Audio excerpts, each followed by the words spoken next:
Hola a todos. Hoy en els dijous de l'ACE vamos a hablar de morteros con inhibidores migratorios de corrosión. Es una presentación que nos ha preparado Propansa y nos la va a impartir Alberto Álvarez, que es licenciado en Ciencias Químicas, especialista con la especialidad en Ingeniería de Materiales por la Universidad Complutense de Madrid, especialista en patologías y soluciones constructivas en el campo de la construcción, impermeabilización, reparación, protección de las estructuras, con más de 20 años de experiencia profesional, asesorando a proyectistas, direcciones facultativas e instaladores, tanto en fase de proyecto como en la aplicación. Colabora virtualmente en la redacción de proyectos desde la fase preliminar hasta la fase ejecutiva. En la actualidad es el Key Account Manager y responsable de especificación de la división de obra de Propansa, que pertenece al grupo de Cementos Molins. Adelante, Alberto, te paso la palabra. Tienes el micro en silencio. ¿Ahora se me Ahora oye? sí.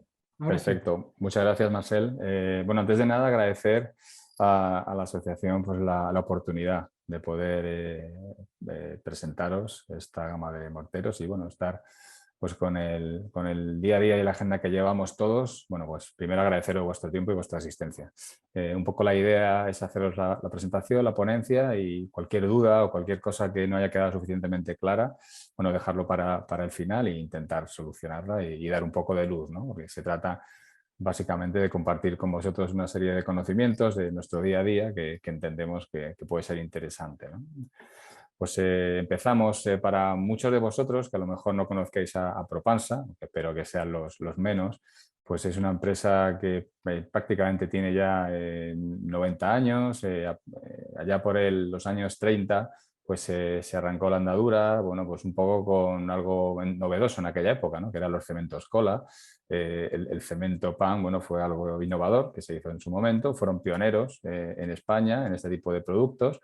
En 1990 se incorpora al grupo Cementos Molins, que evidentemente pues, es mucho más grande y mucho más conocido.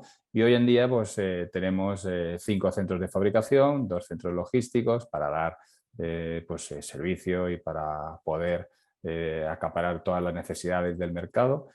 En 2010 se incorpora PETEC a Propansa y, bueno, como ya os digo, para que tengáis una visión un poco general de lo que es la empresa. A nivel internacional tenemos presencia en muchos países, ahí podéis ver algunos de ellos y bueno, pues cada vez se va más a un poco pues aportar ese tipo de soluciones y cubrir esas necesidades del mercado que se demanda, ¿no? Esta es la presencia, como la central, como bien sabéis, está en San Vicente del Ors y luego pues en Quer, en Valencia, Sevilla y en Pontevedra, diferentes puntos de fabricación y los 2 centros logísticos que comentábamos antes, tanto en el norte como en Palma. Una descripción de la familia de productos muy por encima, pues tenemos soluciones para pavimentos, para juntas, revestimientos de cal, impermeabilizaciones, fachadas, refuerzo estructural, evidentemente, bueno, lo que viene siendo una gama de productos que el mercado demanda y que tienes que estar ahí para dar soluciones, ¿no?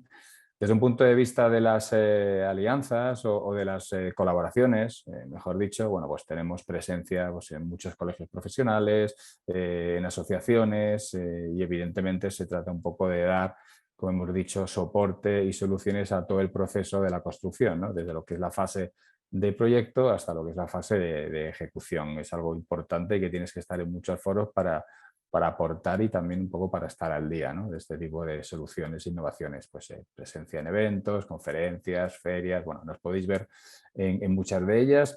Muchos de vosotros estoy seguro que nos vio en el congreso, en el Hotel Alimara, en el congreso que hizo hace en octubre y bueno, pues siempre estamos intentando divulgar y poner luz sobre la evolución de este tipo de soluciones y de innovaciones, ¿no? Cada vez el mercado te lo demanda más, pues formaciones internas, en clientes y algo muy importante también es ese asesoramiento técnico, ¿no? que se nos demanda, tanto en la fase de proyecto, como ya os digo, durante la ejecución, incluso después de la ejecución, que muchas veces es ese, vamos adelantando un poco conceptos, ese monitorizar la estructura, ese controlar y saber cuál va a ser la vida útil, durabilidad, etcétera, es algo que tenemos como pilares. Centrándonos un poco más en la presentación, La idea es presentar unos conceptos muy básicos de electroquímica, porque tampoco tiene sentido cuando hablamos de corrosión, pues empezar a abrumar o aburrir a los asistentes con un montón de reacciones químicas que no van a aportar mucho, pero bueno, sí conocer algún tipo de, o refrescar en muchos casos, estoy seguro, algunos conceptos. Luego comentar temas de la estructura de hormigón, por qué ocurre la corrosión, las causas del deterioro, las más habituales, evidentemente.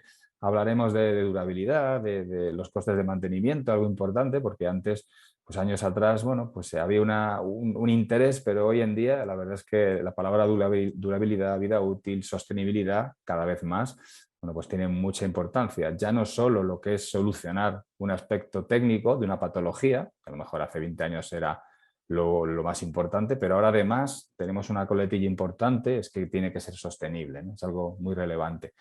Comentaremos los resultados de los estudios de los morteros que venimos a presentar y algunos descripción de los sistemas.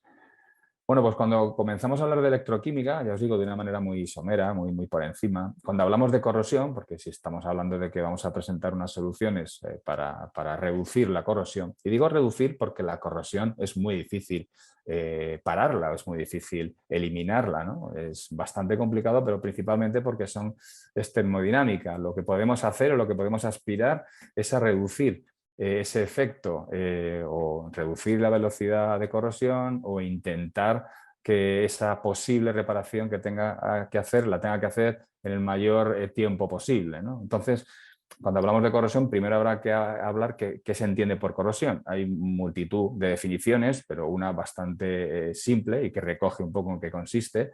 Es un poco la interacción que puede tener un metal con el medio, ¿no? Bueno, pues dependiendo, ya veremos de dónde esté ese metal, pues tendrá unas condiciones más o menos agresivas, ¿no? Cuando un metal con esa interacción con el medio sufre un proceso de corrosión, normalmente, por no decir en el 100% de los casos, porque si no, no existiría la corrosión, existe una reacción de oxidación y una reacción de reducción, ¿vale? Las famosas reacciones redox. Y eso es lo que genera una pila. Luego veremos que es importante para saber que hay corrosión, que hay una serie de puntos que se tienen que cumplir. Evidentemente, el primero es que haya un ánodo y un cátodo, ¿no? El ánodo pues, es la zona de oxidación, que se liberan electrones, y el cátodo la de reducción, que se captan electrones. No vamos a profundizar más porque tampoco tiene mucho sentido, pero sí que sepáis que siempre va a haber una zona anódica, que va a ser la que se disuelva, y una zona catódica, que va a ser la que esté, por así decirlo, protegida, ¿no? Ahí tenéis un ejemplo de las reacciones más habituales que se tienen lugar. Algo muy importante es que tiene que haber un electrolito, tiene que haber algo que realmente cierre ese circuito, ¿no? Pero bueno, no nos vamos a adelantar. Una variable importante, un punto importante cuando hablamos de corrosión es el potencial. Hay un montón de fórmulas, hay las famosas listas donde se ven los elementos que tienen más o menos potencial, pero bueno, no vamos a entrar ahí porque al final nos vamos a aburrir. Cuando hablamos de potencial, lo que realmente estamos hablando es de una tendencia, ¿vale? Hay elementos que tienen una mayor tendencia a producirse esas reacciones redox. O sea, hay elementos que tienen más tendencia a oxidarse que otros. Y cuando están en contacto, pues uno al hacer de cátodo no se oxida y el otro al hacer de ánodo sí. Básicamente, ¿qué queremos transmitir? Pues que un potencial positivo elevado indica que la reacción tiene mucha tendencia a producirse y viceversa. Cuando ponemos en contacto dos reacciones con mucha tendencia a producirse, al final hay una intensidad de corriente muy elevada y eso va a indicar que el proceso de corrosión pues, es bastante importante o está en una fase bastante a tener en cuenta. Para que exista corriente eléctrica, como todos sabéis, debe existir una diferencia de potencial, ¿no? Entre los extremos del conductor. Es algo bastante importante porque luego veremos que aunque tengamos una diferencia de potencial, con lo cual teóricamente puede haber una pila, tenemos que ver otros parámetros, como es la resistividad del hormigón, como es la intensidad de corriente, etc. Pero bueno, ahora simplemente para introducir o refrescar una serie de conceptos. Los conductores. Bueno, todos sabemos que los conductores son sustancias o son elementos que dejan pasar la corriente eléctrica, ¿no? Ese trasiego de electrones. Los metales permiten el paso de los electrones, lo sabemos perfectamente, pero también las disoluciones salinas permiten el paso de electrones. Si yo tengo una disolución donde estoy inhibiendo esa transmisión de electrones, pues evidentemente estoy reduciendo el efecto que tiene la corrosión en mi armadura, por ejemplo, si hablamos de hormigón armado. La intensidad de corriente, como todos sabéis, es la cantidad de carga que pasa por una sustancia en medida de tiempo. Veremos luego que hay diferentes maneras de medir cómo de afectar esta mi estructura. Una es el potencial, otra es la resistividad y otra es la intensidad de corriente. Luego lo veremos más adelante. Y luego algo importante también es el concepto de resistencia. ¿Vale? Hacemos una pequeña diferencia cuando hablamos de resistencia o de resistividad.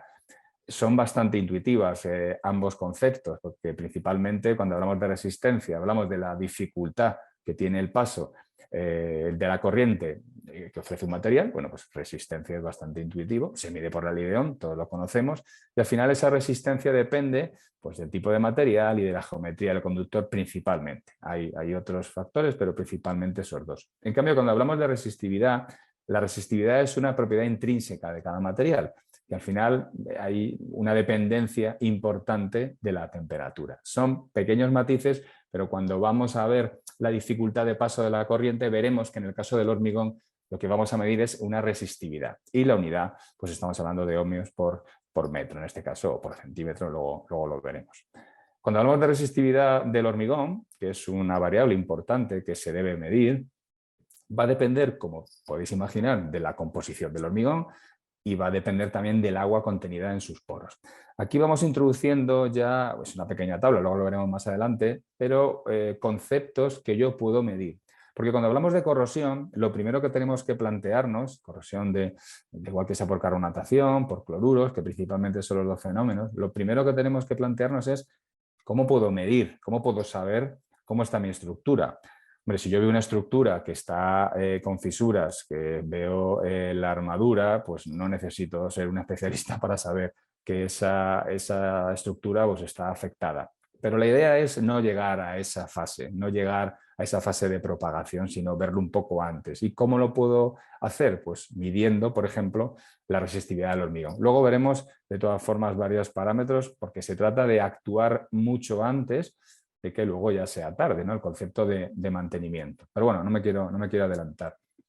Cuando hablamos de corrosión, un poco con un esquema bastante básico, como podéis ver en la imagen, lo que tenemos es una presencia de ánodo, que es el que cede los electrones, y el cátodo, que a fin de cuentas es el que los recoge o se efectúa esa reacción de reducción.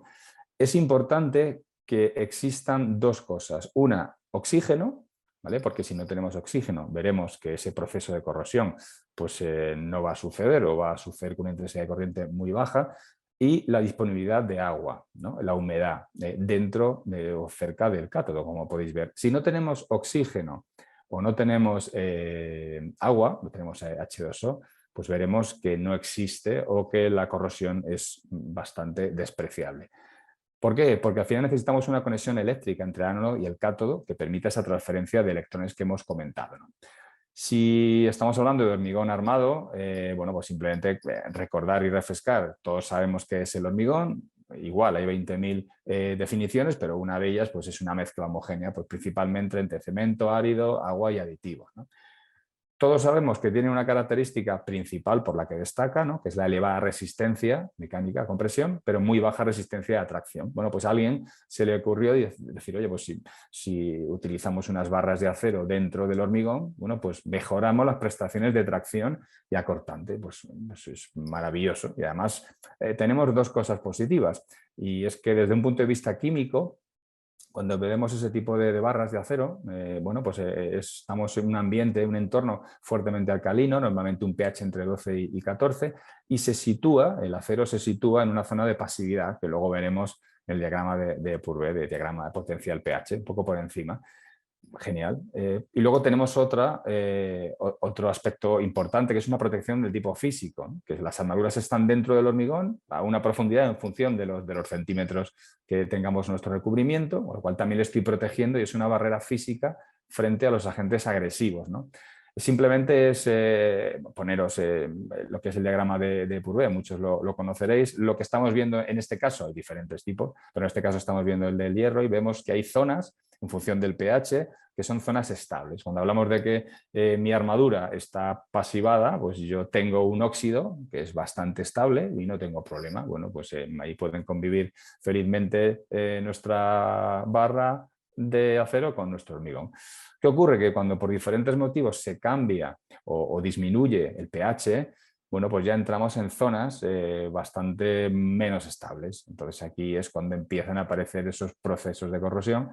Y también con la mala suerte de que cuando se oxida el hierro, bueno, pues son productos, se forman productos que el volumen aumenta entre 3 o 4 veces. Bueno, hay muchos tipos de productos que se producen, pero siempre lo que hacen es aumentar el volumen, con lo cual provocan pues, una fisuración del hormigón, con lo cual facilitan el acceso, principalmente pues, en el caso de los hormigones armados, pues, con la presencia del CO2, que no podemos evitarla porque la tenemos en la atmósfera, y luego del ion cloruro, dependiendo si estamos en unas zonas de costa, zonas de mar o incluso en sitios donde utilizo pues, sales hielo deshielo, por ejemplo, que también puede afectar directamente. Al final tenemos tres conceptos. Uno, el de la protección. Mientras el pH sea elevado, tengo mi barra de acero pasivada, perfecto. La compatibilidad, lo importante, tienen coeficientes de dilatación similares mecánicamente, se complementan bien. Y luego, por otro punto, lo último, la durabilidad, ¿no? Hay una alta resistencia a la intemperie y unas buenas condiciones de impermeabilización. Claro, eso es genial y eso desde un punto de vista teórico. ¿Qué ocurre? Que luego hay un montón de problemas que al final lo que vemos es esto, ¿no? Algunos ejemplos de patologías y de hormigón armado todos conocéis y todos habéis visto. Pues algo ha fallado. El por qué llegamos a este punto, si teóricamente y técnicamente pues era todo perfecto. Bueno, pues porque suceden una serie de reacciones químicas que una vez más lo que van a hacer es bueno, pues, complicarnos la vida desde un punto de vista de durabilidad. Esta transparencia, que seguro que la habéis visto más de una vez, lo que hace es ver que hay diferentes patologías, diferentes mecanismos de degradación del hormigón, mecánicos, químicos, físicos. Por un lado, el hormigón como tal, el hormigón en masa, y luego en la parte del hormigón armado, cuando ya tenemos nuestras armaduras dentro del hormigón, principalmente hay dos fenómenos que son los que nos vamos a centrar ahora, que es la carbonatación y los cloruros. Luego tenemos ataque por sulfatos, ataques químicos, pero eso más se centran en lo que es la parte del hormigón. Nos vamos a centrar en carbonatación y en cloruros. El siguiente paso es, muy bien, tengo mi estructura, está en un ambiente donde tengo agentes agresivos, como puede ser el dióxido de carbono, que no lo voy a evitar por razones obvias, y luego los cloruros. Bueno, pues vamos a ver cómo afectan este tipo de agentes agresivos a mi barra, porque evidentemente os podéis imaginar que en un hormigón en masa, que no tengo barras de acero, pues estos procesos no ocurren, como podéis imaginar. Centrándonos en la patología de la carbonatación, es un fenómeno bueno, pues muy estudiado y muy común, que básicamente es la corrosión de la armadura por la carbonatación. ¿En qué sucede? El CO2 de la atmósfera pues va entrando a través de los poros de la red de ese hormigón que está fisurado y tienes una reacción. Normalmente reacciona con el hidróxido cálcico del hormigón. Y bueno, pues tenemos la mala suerte de que se forma el carbonato cálcico y se forma agua. ¿Esto en qué se traduce? Bueno, la reacción es bastante simple, hay muchísimas más, pero bueno, esa es, por así decirlo, la más representada. Pero el carbonato lo que hace es tapar los poros del hormigón y se produce un descenso de ese pH. Hemos dicho que si tenemos un descenso de ese pH fuera por debajo de 12, de 10, bueno, cuando entramos ya en pHs por debajo incluso de 9, pues tenemos problemas importantes porque ya la capa que protegía al hormigón, bueno, pues se despasiva y se desprotege, que es el principal problema. La carbonatación, como ya os digo, es inevitable. Avanza como un frente. Bueno, si todos habéis visto un poco pues, estas imágenes, ¿no? Típicas. Si tengo que elegir entre quedarme con un problema de carbonatación o un problema por cloruros, pues evidentemente elegiría quedarme con un problema de carbonatación. Si puedo elegir no quedarme con ninguno, elegiría eso, ¿no? Y utilizaré inhibidores de corrosión migratorios para evitarlos. Pero es algo importante. Primero, no se puede evitar, lo que podemos hacer es retrasar, ¿vale? Esa afección. aumentando el recubrimiento de las armaduras, como es normal, es bastante intuitivo, cuanto más recubrimiento tenga, mayor voy a proteger a mi armadura, y utilizando evidentemente revestimientos sintéticos, anticarbonatación, o lo que hago es ralentizar esa entrada de CO2 dentro de mi estructura, ¿no? Y evidentemente, una vez que ya tengo el proceso iniciado, esto es un punto importante, pues la única manera que tengo ya es de utilizar inhibidores de corrosión, principalmente migratorios, porque veremos que hay muchos tipos de inhibidores de corrosión. Cuando se habla de inhibidores de corrosión, podemos estar hablando de microsílice, podemos estar hablando de nitrito de calcio, de un montón de sustancias. Bueno, pero si ese tipo de inhibidores no me afecta cuando ya está el proceso de corrosión iniciado, pues tienen bastante poca utilidad, ¿no? Pero bueno, no me quiero adelantar. El ataque, la patología por carbonatación, la hemos visto, es bastante simple, lo hemos intentado presentar de una manera sencilla. Ya os digo, hay tesis y hay un montón de trabajos de investigación mucho más profundos, pero ese es el resumen. El resumen es que bajamos el pH y que despasivamos nuestra barra de acero. Y luego el ataque por cloruros, igual hemos querido simplificar un poco cuáles son las reacciones, pero principalmente lo que se hace es que la capa se disuelve localmente de manera puntual, se forman el cloruro de hierro, reacciona con el agua, forma clorhídrico y óxido de hierro, y al final lo que tenemos es igual, es un ánodo y una disolución de ese acero, ¿no? El clorhídrico provoca pHs, como os podéis imaginar, muy bajos, y volvemos a lo mismo, volvemos a ponernos en zonas donde se despasiva, donde ya mi armadura no está protegida. Y bueno, los efectos, pues bueno, esto es una imagen que es bastante habitual, pero bueno, es una patología muy presente, sobre todo en las zonas costeras o las zonas donde utilizamos este tipo de sales, ¿no? Hielo y deshielo. Principalmente el ion cloruro actúa como catalizador de la reacción de oxidación, y luego el efecto, pues muchas veces, de ahí lo complicado del ataque por cloruros, pues se produce incluso cuando tenemos pHs no tan ácidos, sino incluso por encima de 12, ¿no? Que es algo bastante importante. Y luego se forman los famosos puntos de corrosión por picaduras, ¿no? ¿Qué influencia tiene esto sobre la armadura? Principalmente que hay una disminución de sección, por consiguiente una disminución de la capacidad portante, hay una disminución en la ductilidad, hay un mayor riesgo que se produzca una fractura frágil de la armadura, y más si está sometida, pues, a esfuerzo de tracción, ¿no? Como puede ser el caso muchas veces del hormigón pretensado o postesado. Estas son imágenes típicas de ataque por picaduras en las armaduras, y bueno, son patologías importantes. Las consecuencias, bueno, todos los conocéis. Pues tenemos pérdida de sección, como ya hemos dicho, tenemos desprendimiento de recubrimiento, podemos tener reducción del armado, pérdida de propiedades mecánicas, pérdida de adherencia y bueno, y manchas. Honestamente, a mí las manchas es lo que menos me preocuparía. Me están indicando lo que hay detrás, ¿no? Pero todos esos pueden ser los efectos de que algo hemos estado haciendo mal y que deberíamos haber actuado mucho antes, ¿no?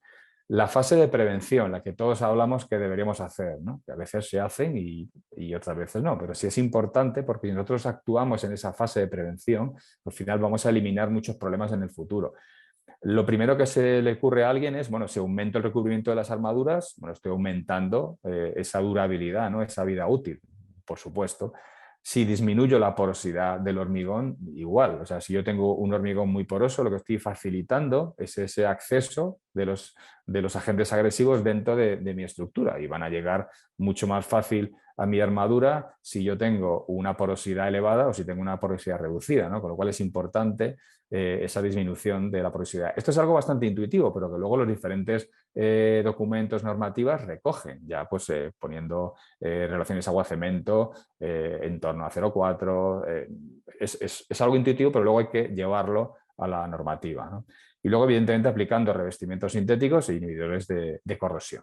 Cuando hablamos de durabilidad, que es una palabra cada vez más utilizada, bueno, hay diferentes definiciones, ¿no? Pero bueno, una de ellas, cuando estamos hablando de una de las más recientes, ¿no? El Código Estructural, en su artículo 11, habla de durabilidad de una estructura, pues es su capacidad para soportar durante la vida útil para que ha sido proyectada. Importante esto, porque cuando estamos proyectando tenemos que definir cuál es esa vida útil.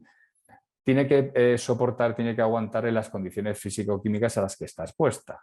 Esto es importante porque también está marcando que en función del ambiente voy a tener una durabilidad esperada, ¿no? Esto se recoge en el Código Estructural, que bueno, lleva bastante poco tiempo, creo que es apenas un año en vigor, y bueno, es algo relativamente importante, más que relativamente bastante novedoso, porque está hablando, ya la IHE también hablaba de tipos de ambientes, la agresividad ambiental es fundamental, si estamos hablando de durabilidad, y también recoge algo importante que es una estrategia de durabilidad, o sea, tenemos que garantizar el cumplimiento de esa vida útil, ¿no? O sea, son conceptos que hoy en día están bastante en vigor y cada vez más, como no puede ser de otra manera.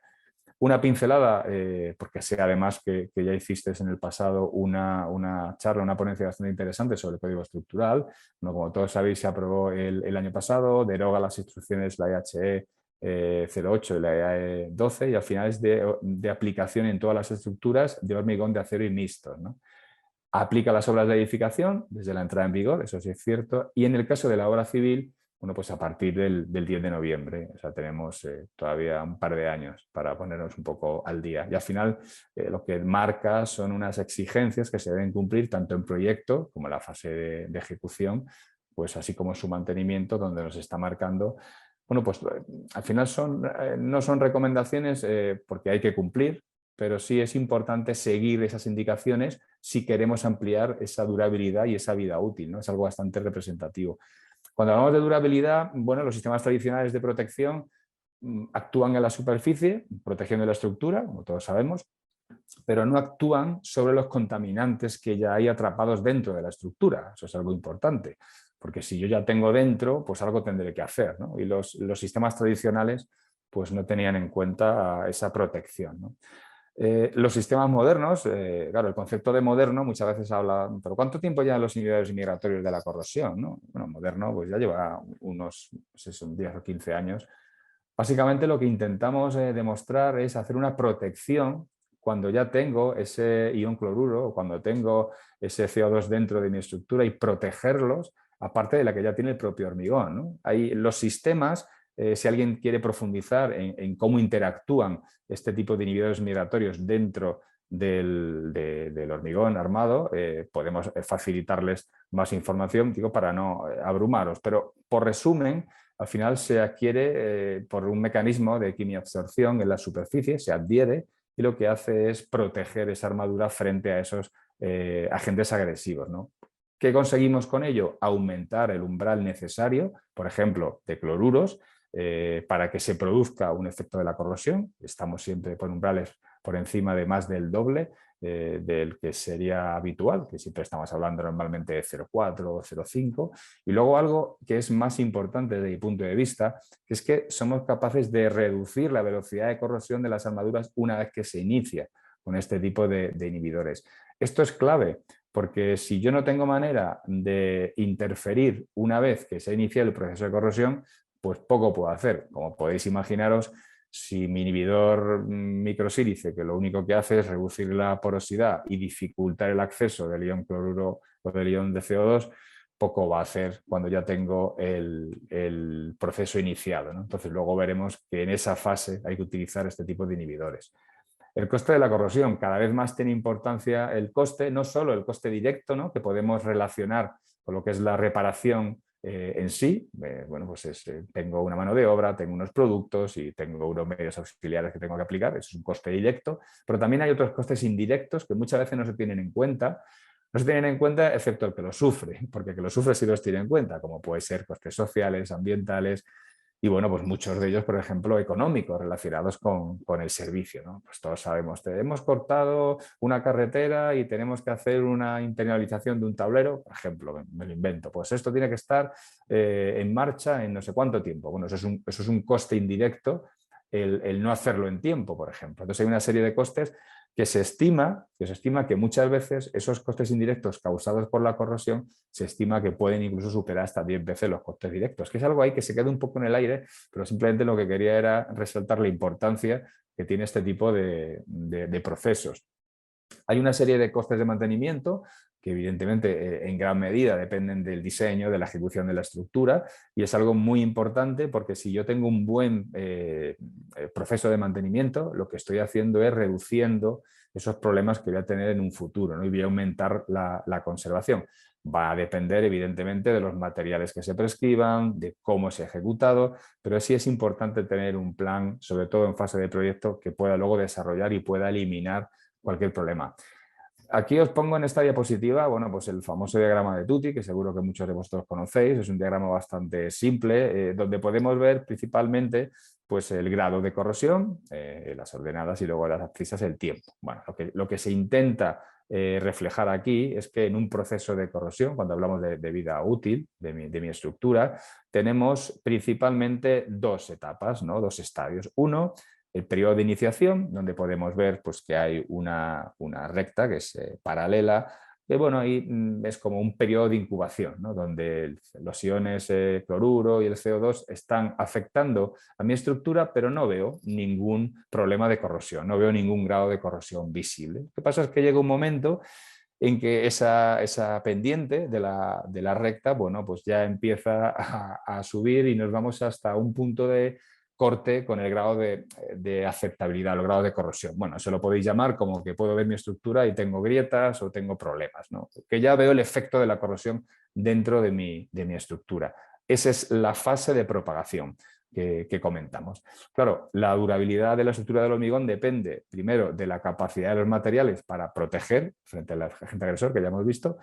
La prescripción es muy importante de los materiales a tratar. En el pasado muchas veces se hacía hormigón pues, con árido que ya estaba contaminado con cloruro, por ejemplo, porque era de arena de playa. Entonces, es clave. Evidentemente eso ya se hace mucho menos, o no se hace, pero en el pasado sí se hacía. Y luego la aplicación, ¿no? La correcta instalación del sistema. Todos sabemos que una tecnología maravillosa y puntera, como no se haga y se aplique de manera correcta, bueno, pues al final no tiene el éxito que se espera, ¿no? Eso es algo importante. Cuando hablamos de sostenibilidad, que cada vez se habla más de que tenemos que tener soluciones sostenibles, economía circular, respeto con el medio ambiente, etcétera, bueno, al final es un objetivo clave pues para el día de hoy. Ya no solamente, como os decía antes, tenemos que desarrollar soluciones técnicas que nos eviten o que al final nos resuelvan problemas de patologías, por ejemplo, sino que además sea sostenible, ¿no? Que esa vida útil sea mayor. ¿Por qué? Porque si yo tengo una vida útil mayor, el número de reparaciones que tendré que hacer será menor. Y cuanto menos reparaciones tenga que hacer, la vida útil para lo que se haya diseñado, bueno, pues seré menos contaminante y seré mucho más sostenible, ¿no? Evidentemente es importante la protección y cuanto mayor protección tenga esa armadura, los costes de mantenimiento tienen una importancia, pero más caros serán todo el número de reparaciones, el coste. Luego veremos una fórmula bastante simple, donde si sumamos todo el coste de las reparaciones, veremos que el coste pues, se nos dispara bastante, ¿no? Si entramos ya en lo que es un hilo de corrosión migratorio, simplificando un poco cómo actúan, simplemente comentaros que actúan anclándose sobre la armadura, pues los procesos de anclaje de armadura, pues como podéis imaginar, son procesos químicos. Lo más importante y lo más relevante es que son capaces de cambiar el potencial de las áreas anódicas y catódicas. ¿Qué se pretende con esto? Bueno, si yo disminuyo esa diferencia de potencial, como podéis imaginar, estoy disminuyendo el efecto de la corrosión. Disminuyendo, no estoy eliminando en cualquier caso, estoy disminuyendo y estoy aumentando pues, esa reparación que en vez de hacerlas a los 5 años, dependiendo, por ejemplo, del tipo que yo tenga de estructura, porque eso hay que analizarlo, ¿no? O a los 5 o a los 10, pues lo que hago es a los 15 o a los 20. Es lo que intento hacer, ampliar ese periodo de reparación. Formando una capa hidrofóbica, eso es importante porque estoy impidiendo la penetración de ese tipo de cloruros o ese tipo de CO2, ¿no? Reduciendo las tasas de corrosión. Repito, al final lo que hacemos es cambiar el potencial de las zonas anódicas y catódicas y además estoy formando una capa hidrofóbica, que luego veremos cuando hagamos ensayos que se traducen en que tengamos umbrales mayores frente a la corrosión de los que tengo si no utilizo este tipo de inhibidores. Bueno, todos sabéis, este tipo de tecnología principalmente se inició pues, tanto en productos líquidos o en polvo que se introducían en el hormigón y reducían la oxidación de las armaduras. Los primeros que aparecieron en el mercado eran aditivos para hormigón, pues hace ya bastante tiempo, y luego posteriormente se diseñaron o se avanzaron para aplicarlos desde la superficie, ¿no? Pulverizándolos, como todos sabéis. ¿Qué es lo que le tenemos que pedir a un inhibidor de corrosión? Bueno, pues evidentemente algo básico es que frene el efecto de la carbonatación y el efecto de la corrosión por carbonatación y por cloruros, ¿no? Que sea seguro y compatible con el medio ambiente, importantísimo, que prolongue la vida en servicio, no puede ser de otra manera. Y luego, aparte, que actúe y funcione en un ambiente agresivo, en unas condiciones agresivas, ¿no? En ambientes de elevada humedad, del hormigón fisurado y algo clave, o sea, tiene que cambiar las propiedades eléctricas del ánodo y el cátodo porque si no, pues poco va a hacer, por no decir que no va a hacer mucho. Y luego tiene que tener una efectividad probada, tanto en laboratorio como en obra, ¿no? ¿Cómo podemos probarlo? Bueno, pues midiendo, ver cuál es la evolución del potencial de corrosión y ver cuál es esa velocidad de corrosión, ¿no? Es algo importante. Cuando se hablan de tipos de inhibidores de corrosión, pues podemos hablar aquí el tipo que queráis. Hay unos que son anódicos, otros catódicos, otros inorgánicos, migratorios, etc. Lo que realmente interesa del inhibidor de corrosión es que retrase el inicio de esa fase de propagación que hemos visto en el diagrama de Tutti y que reduzca la velocidad de corrosión. Eso es lo importante y lo que les tienen que pedir a los inhibidores de corrosión. Claro, no todos cumplen con estas premisas. Claro, luego os daré algunas pistas para que podáis saber si vuestro producto tiene un inhibidor de corrosión útil o no lo tiene, o efectivo, mejor dicho. Y lo más importante es que se reduzca drásticamente la corrosión por ese cambio de potenciales en las zonas anódicas y catódicas, como ya hemos visto antes. Hasta ahora los inhibidores de corrosión migratorios, bueno, pues se aplicaban superficialmente sobre las estructuras, pulverizándolas, como muchos de vosotros sabéis, pero ahora tenemos una nueva opción que es aplicarlo también dentro de un mortero, que se aplica en la típica fase de reparación, ¿no? Tanto en un mortero fluido como en un mortero tisotrópico. Es algo importante que viene a complementar este campo donde principalmente se aplicaba de manera superficial. Ahora tenemos ya estas versiones que se pueden introducir. Es algo importante porque cuando aplicamos morteros que ya tienen el inhibidor de corrosión dentro, migratorio, importante, no supone un cambio en el proceso tradicional de reparación. O sea, si yo tengo que picar la armadura, sanear, recuperar un volumen, puedo hacerlo exactamente igual, solamente que tengo un plus y es que ya dentro de mi estructura tengo ese inhibidor de corrosión migratorio. Es importante porque actúa directamente sobre la armadura y luego aparte ofrece resistencias a la penetración de contaminantes importante, ¿no? Y aumenta el tipo de mantenimiento. En esta imagen lo que podemos ver, bueno, en unas líneas azul o verde, dependiendo de cómo lo veáis, hay una fase de iniciación, como podéis ver, y luego una fase de propagación, como hemos visto. Cuando yo utilizo un mortero con un inhibidor de corrosión migratorio, lo que tengo es que se aumenta ese periodo de fase de iniciación y luego ya entramos en la parte de propagación, porque os he dicho que los procesos de corrosión no se pueden evitar. Lo que podemos hacer es ralentizarlos y lo que podemos hacer es ampliar el tiempo útil que se va a requerir para hacer la reparación. Esa es la diferencia fundamental, que es lo que yo intento. Lo ideal, pues lo ideal siempre es no dejar que entremos en la fase de propagación en mi estructura. Si yo soy capaz de monitorizar y de controlar cuál es el aspecto, cuáles son los momentos en los que está mi estructura, pues en el momento que yo vea que esa pendiente cambia, pues ya tendré que hacer algún tipo de actuación para ampliar esa vida útil o ese periodo en el que la corrosión es despreciable. Esa es la clave. Lo ideal sería poder monitorizar y ver cuando tenemos ese cambio de pendiente, pues es el momento de actuar. Porque si actúo cuando ya tengo arriba los problemas de corrosión típicos, ¿no? La fisuración, cuando vemos ya las manchas de óxido, etcétera, bueno, pues nos va a salir mucho más caro y vamos a tener que hacer una reparación que en el tiempo, pues evidentemente va a ser mucho menos sostenible. Hablamos de costes y es algo bastante tonta la fórmula, como podéis ver, perdonadme, pero si estamos hablando del coste de la vida total útil, siempre nos centramos en el coste de construcción, siempre, pero al final nunca sumamos los costes de reparación que están asociados.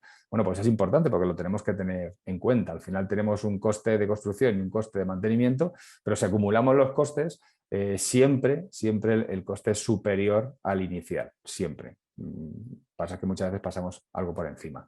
Centrándonos en lo que son los morteros que venimos a presentar, bueno, vamos a ver esos periodos de iniciación y propagación, tanto para la carbonatación como para la corrosión por cloruros. el periodo de iniciación cuando hablamos de carbonatación y de cloruro se basa en la ley de Fick, es una ley que se centra principalmente en la difusión, tenemos un coeficiente que va a depender pues, principalmente de la concentración, ahí tenemos que es la ley cuadrada del tiempo, evidentemente pues, cuanto más tiempo pase mayor va a ser el frente de carbonatación. Esa es esa fase de iniciación que bueno, pues es una fase latente que está reaccionando, pero no veo lo que está sucediendo. Pero ya cuando entro en ese periodo de propagación, ahí ya tengo problemas graves y es donde tengo que ver pues, cuál es esa velocidad de corrosión, el diámetro de la armadura, el recubrimiento, bueno, pues porque se ven afectados directamente, ¿no? Hablando de la cantidad de humedad que puedo tener en mi estructura, pues hay ensayos y bueno, hay un montón al final de la presentación dejaré una serie de referencias, pues si alguien quiere profundizar, pero es curioso porque las humedades, cuando hay problema, cuando tenemos humedades entre un 50 y un 80% es cuando realmente se producen los avances máximos de la carbonatación. Cuando tenemos más humedad, cuando tenemos un 85, un 90, como los poros se encuentran saturados, bueno, pues se dificulta la difusión de ese CO2 y no tenemos esa velocidad de corrosión muy elevada porque no llega ese CO2, con lo cual ese CO2 está frenado por el agua porque están saturados los poros. En cambio, cuando tengo zonas secas, bueno, pues la escasa cantidad de agua que impide la disolución del CO2, con lo cual tampoco tengo una velocidad importante frente a la carbonatación. Luego el tema de los cloruros es importante porque pueden prevenir o del exterior o de antiguamente, yo creo que ahora ya eso no se hace, o del propio hormigón en masa y al final lo que hace es acelerar. Como todos sabéis, el límite máximo de cloruros prescrito en la IHE actualmente pues, para el hormigón es de 0,4 en relación al peso de cemento y cuando tengo armaduras activas pues estamos hablando de la mitad, ¿no? Con lo cual son umbrales bastante importantes que tenemos que solucionar y luego veremos cómo. Esta es una transparencia bastante clave siempre que estamos hablando de corrosión en una estructura. Lo más importante, como os he dicho, es determinar o poder determinar cómo de afectada está mi estructura frente a la corrosión. Y hay una manera bastante sencilla, ¿vale? de medir. Sencilla medir. Luego ya habrá que ver cómo se hace, en qué condiciones. Pero si somos capaces de medir el potencial, la resistividad y la intensidad de corriente, con estos tres valores podemos tener una foto real de cómo está mi estructura. Si entramos hablando de cómo se mide el potencial, bueno, hay diferentes tipos de medidas, como podéis imaginar, de aparatos de medida, quiero decir, pero uno de ellos es bastante simple. Se utiliza un electrodo de referencia y lo que vemos es cuál es esa medida, ¿no? En base a una norma, evidentemente. Si tenemos esa medida supera los 200 milivoltios, bueno, la probabilidad de corrosión es bastante baja. Si estamos por debajo de 350 milivoltios, la probabilidad de corrosión es bastante elevada y si estamos entre un umbral entre menos 350 y 200, bueno, pues tenemos que apoyarnos en otro tipo de ensayos, como veremos, como puede ser la resistividad y como puede ser la intensidad de corriente.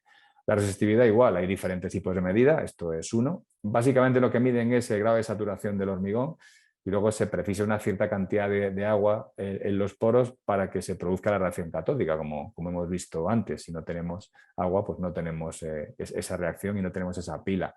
Igual tenemos una serie de valores que podemos medir y en función de lo que obtengamos vamos a tener seguramente pues una corrosión despreciable, moderada. Al final son complementarios este tipo de valores. Y por último, pues algo bastante claro que es medir la velocidad de corrosión, ¿no? Aquí no hay que especular, es un ensayo cualitativo, es un ensayo cuantitativo.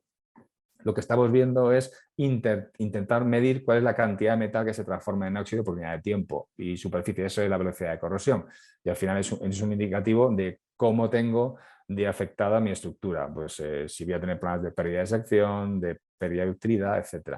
Podemos medir, como podéis ver, de microamperios por centímetro cuadrado y dependiendo de esos valores, pues puedo ver que tengo una corrosión activa o no. Con estos tres métodos, cuando complemento lo que obtengo en los tres ensayos, pues puedo tener una foto real para evitar esto, ¿no? Esto evidentemente es un mapa de potencial, no hace falta ser ningún gurú para ver que hay un problema de corrosión, ¿no? Pero bueno, que además se puede medir, que yo puedo medir y ver pues cuál es la cantidad en milivoltios de los diferentes puntos que llego. Tengo que evitar esto, o sea, tengo que actuar y tengo que monitorizar justo en la fase de iniciación, no en la de propagación, para evitar precisamente esto. Pero los sistemas de medida nos van a dar luz sobre cómo tengo mi estructura. Y luego, por último, hay una serie de ensayos que evidentemente pues, se tienen que realizar para ver cómo se comportan nuestros morteros o los sistemas de los que estamos hablando con este tipo de inhibidores dentro de mi estructura, ¿no? En este caso hay una serie de ensayos que se realizó en el Instituto Torroja en base a unas normas, en este caso pues la determinación de la resistencia a la carbonatación, luego hay otro que es la penetración de cloruros, pero lo que intentamos ver es, bueno, tenemos nuestras estructuras, nuestras probetas, venga, vamos a ensayarlas en un ambiente bueno, con un porcentaje agresivo, pues en este caso era un 3% de CO2 en unas cámaras climáticas, y luego lo que hacemos es ver mediante el ensayo de la fenolftaleína cómo de afectadas están las probetas. Ponemos probetas con inhibidor de corrosión migratorio y otras sin inhibidor de corrosión migratorio. Entonces, una de las conclusiones que nos dieron fue que si vemos cuál es la profundidad media de carbonatación del mortero de referencia, que es un mortero que no tiene inhibidor, frente a los dos que sí lo tienen, pues vemos que se produce una reducción significativa de la carbonatación de hasta un 40%. Es algo bastante interesante porque hay una diferencia muy, muy importante frente a la resistencia a la carbonatación. Hubo también otros ensayos que lo que se hizo fue aumentar la concentración de CO2 y bueno, igual pues se meten en inmersión y lo que se hace es medir esa intensidad de corriente en función del tiempo. Bueno, y lo que se vio fue que la iniciación de la corrosión por carbonatación se retrasaba al menos 6 veces. O sea, que realmente teníamos un efecto positivo que era lo que esperábamos, ¿no? No se observó inicio de la corrosión en ninguna de las muestras, con valores inferiores a 0,1. 0,1 milicamperios por centímetro cuadrado se estima el nivel de corrosión en el cual empieza a ser insignificante o despreciable, ¿no? Simplemente haceros un inciso, si veis la gráfica, veis que hay un punto que se nos dispara, que se va por encima. Los puntos verdes sería el comportamiento del mortero de referencia y luego los puntos pues, en naranja o en amarillo o en rojo. Bueno, se puede ver que hay un punto que se dispara. Bueno, esa es la manera real de que realmente ese proceso de corrosión está teniendo lugar y por eso se nos va a intensidades de corriente por encima de 1, ¿no? Lo importante y la buena noticia es que el inhibidor de corrosión funciona y es capaz de, como dijimos, actuar en las zonas anódicas y catódicas de la armadura y bajar a intensidades de corriente despreciables. Y veis que todos los puntos están por debajo. Es algo bastante importante porque es una manera más de demostrar que ese inhibidor funciona.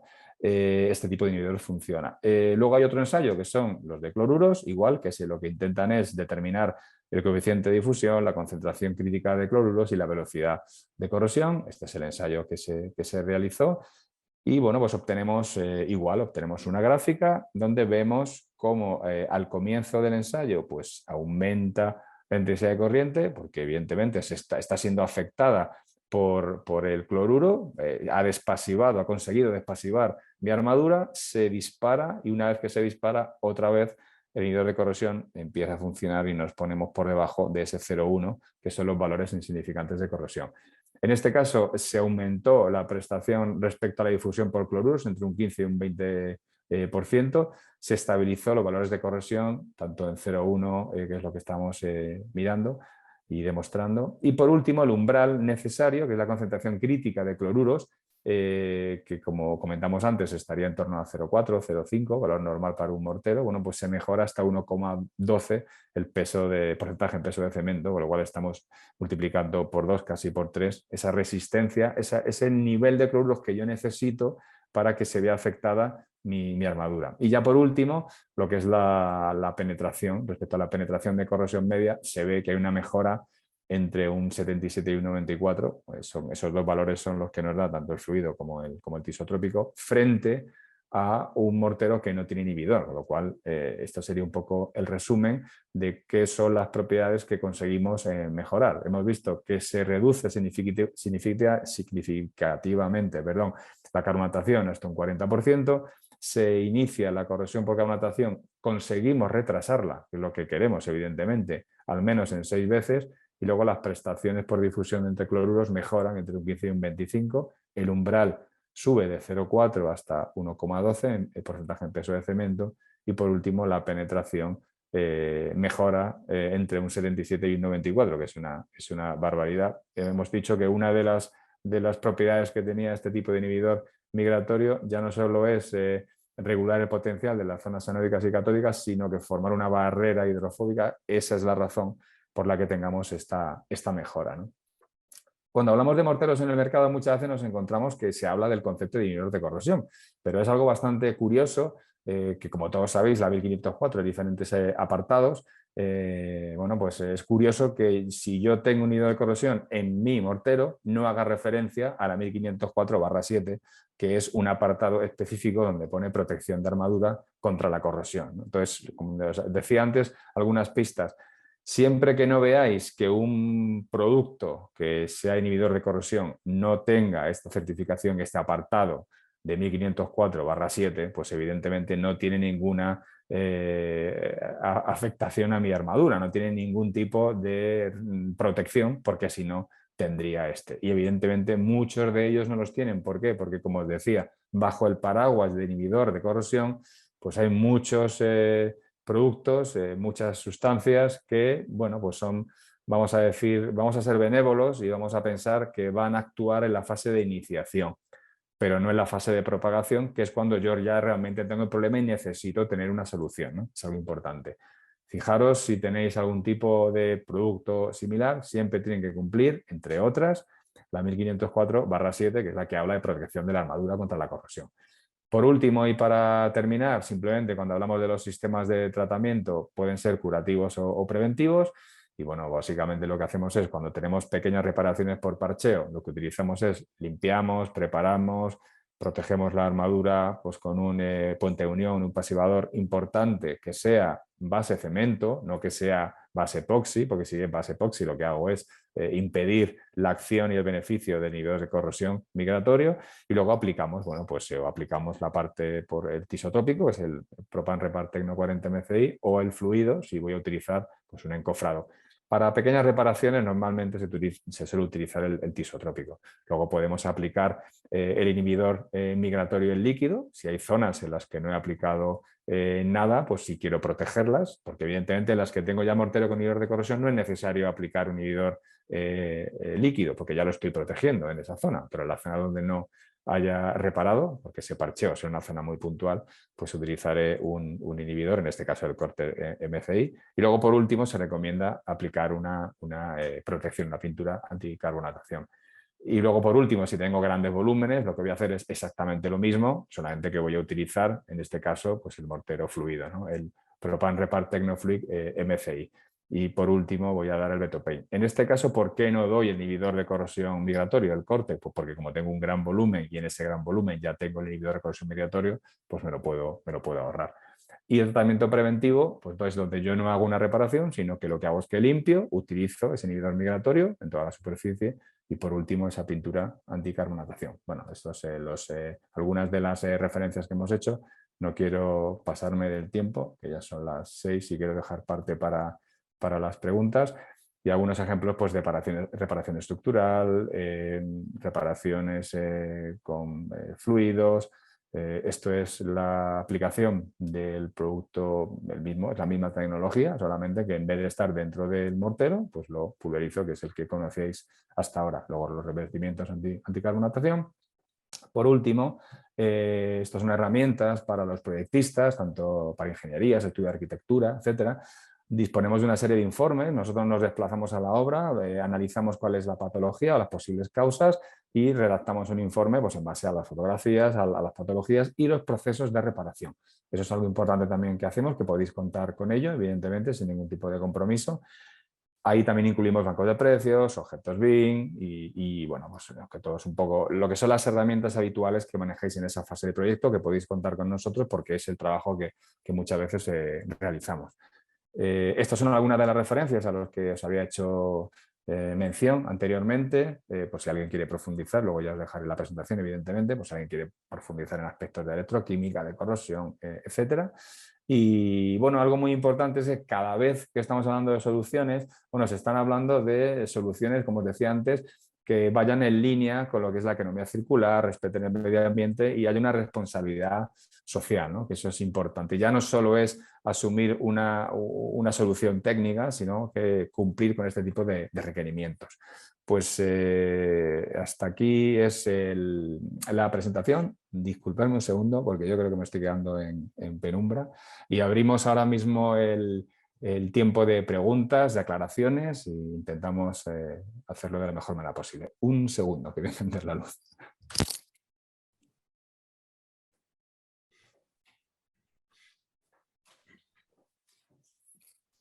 Pues yo estoy con vosotros.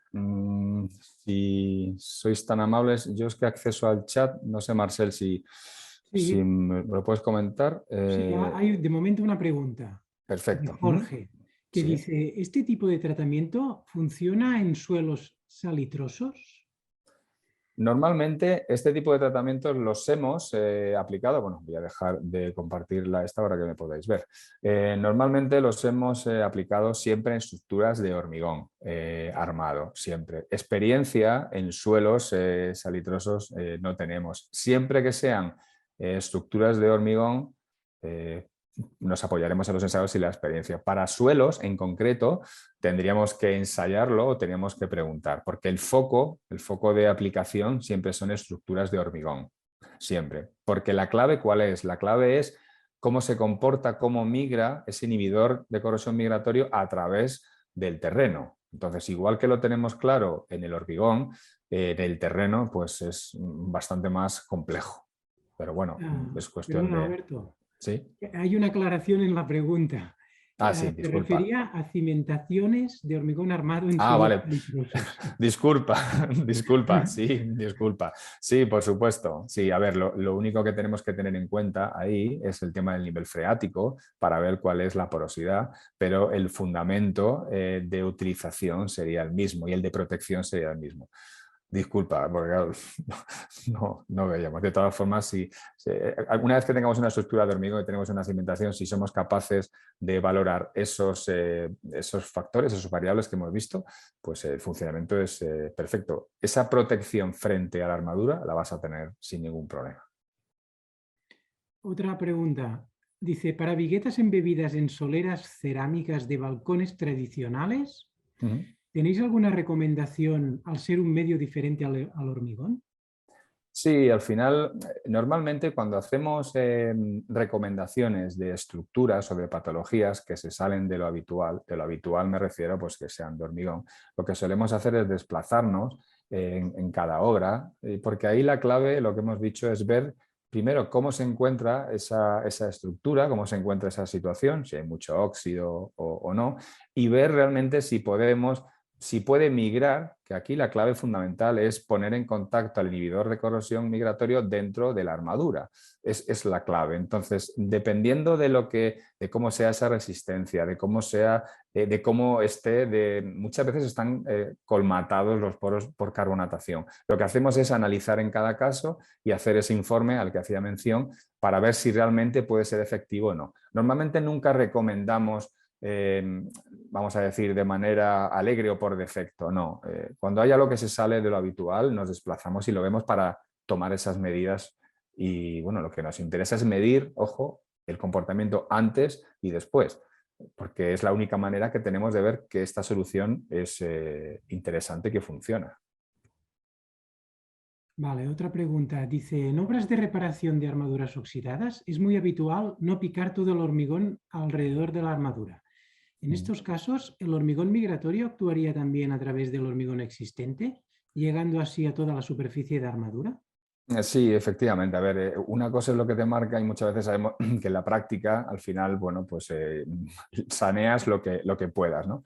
Al final va a ser una cuestión de tiempo, pero el inhibidor de corrosión va a llegar a esa armadura para protegerla. Y Jorge, que ha hecho la pregunta antes de las cimentaciones en suelos salitrosos, Sí, dice, en el caso de nivel freático alto, como en sí. terrenos agrícolas.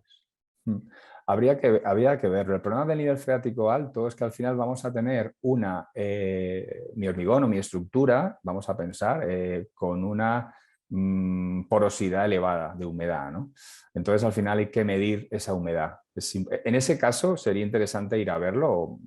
Como tenéis mis datos, podemos analizarlo en profundidad porque hay que ver esa resistividad de qué estamos hablando. Estamos hablando, como hemos visto, entre variables entre un 50 y un 80 o por encima, pero lo analizamos sin ningún problema, por supuesto. Eradio dice, ¿de qué depende el aumento de diferencia de potencial entre armadura y su entorno? A ver, ¿Mejoramos, normalmente... Perdón. ¿mejoramos como una toma tierra de la armadura? A ver, no lo hemos comentado antes, pero hay otros sistemas que todos conocéis, como lo que es la protección catódica y como son otros sistemas donde lo que estamos haciendo es utilizando, en este caso, el zinc, por ejemplo, pues para que se corroa el zinc y no se corroa el acero, ¿no? El hierro, en este caso. Porque lo que estamos haciendo es poniendo un metal más activo frente a otro que no lo es. Eso es la protección catódica, el concepto básico de la protección catódica. Claro, el problema que tiene la protección catódica, si se hace bien, perfecto, pero tiene unos condicionantes, primero, aparte del precio, evidentemente, que es mucho más caro, es que tienes que hacer continua toda la armadura, ¿vale? Porque si tú no haces continua toda la armadura, lo que puedes hacer es acelerar ese proceso de corrosión con los ánodos incipientes, porque tienes mayor diferencia de potencial. A la pregunta que me hacían, al final, esa diferencia de potencial va a depender de los tipos de metales que están en contacto. Entonces, si yo por algún motivo, pasa muchas veces, sobre todo antes, ahora ya pasa menos, yo tengo, imaginaros, pues una estructura donde hago una reparación. Cuando yo hago una reparación, eso es una zona anódica que se está disolviendo las barras y la reparo, automáticamente esa zona ya es catódica. ¿Catódica qué significa? Que tiene un potencial diferente al que tenía. Ahora lo que estoy haciendo es pasando el problema de la corrosión a otra parte, lo que conocéis todos por ánodos incipientes. Entonces, esa diferencia de potencial, cuanto mayor sea, el potencial, lo que hemos hablado en su día antes, era que era como la tendencia, ¿no? Bueno, básicamente es un numerito que te va indicando lo fácil o lo difícil que se oxida. En el momento que yo tengo mayores diferencias de ese polo positivo a negativo, tendré mayores posibilidades de que esa pila funcione. Cuanto menos sea o se reduzca, que es uno de los factores del inhibidor de corrosión migratorio, menor voy a tener. Pero va a depender fundamentalmente del entorno en el que esté esa armadura, que es lo que se corroe realmente. Evidentemente del pH, de la concentración de iones agresivos dentro, principalmente de eso. Vale, y Isidra Cañellas pregunta si este tipo de morteros se pueden proyectar y a qué rendimientos aproximados se puede llegar. Sí, a ver, normalmente, primero, una de las fotos que hemos visto era proyección en un pilar y los rendimientos que se suelen utilizar son similares a los que se puede utilizar con un R4 normal, no hay ningún cambio. O sea, realmente el cambio es introducir dentro de la fórmula ese inhibidor de corrosión migratorio dentro. El resto es igual que un R4 o que un R4 fluido, no cambia. Es exactamente el mismo, no hay un cambio, es igual. Y de momento no hay más preguntas. Bueno, en cualquier caso, si surgen, como tienes mi correo electrónico y mi teléfono, pues desde aquí nos brindamos a cualquier información que podamos hacer llegar. Bueno, esto no es que se acabe ahora el tiempo y ya se acaba, no. Estamos abiertos a cualquier visita o aclaración o incluso, bueno, que necesitéis. Solo faltaba. Es un poco el interés de este tipo de jornadas. Esto no deja de ser una puerta para dar visibilidad, pero realmente lo que queremos es ser útiles. Y eso ya os digo que cualquier duda que necesitéis o que nos desplacemos o que vayamos a medir alguna estructura que consideréis, contar con nosotros, por supuesto. Muy bien. Bueno, pues si no hay más preguntas, lo dejamos aquí. Os haré llegar la presentación y os haré llegar un catálogo, hojas técnicas, un poco Vale. pues, para que también podáis tener esa documentación también con los ensayos y ya os digo, cualquier duda que os surja, pues estamos a vuestra disposición. De acuerdo, pues tanto este vídeo como la documentación que nos proporcione Alberto la tendréis disponible todos en la web de la asociación, como hemos hecho con otras sesiones como esta. Muchas gracias, Alberto. Nada, a vosotros.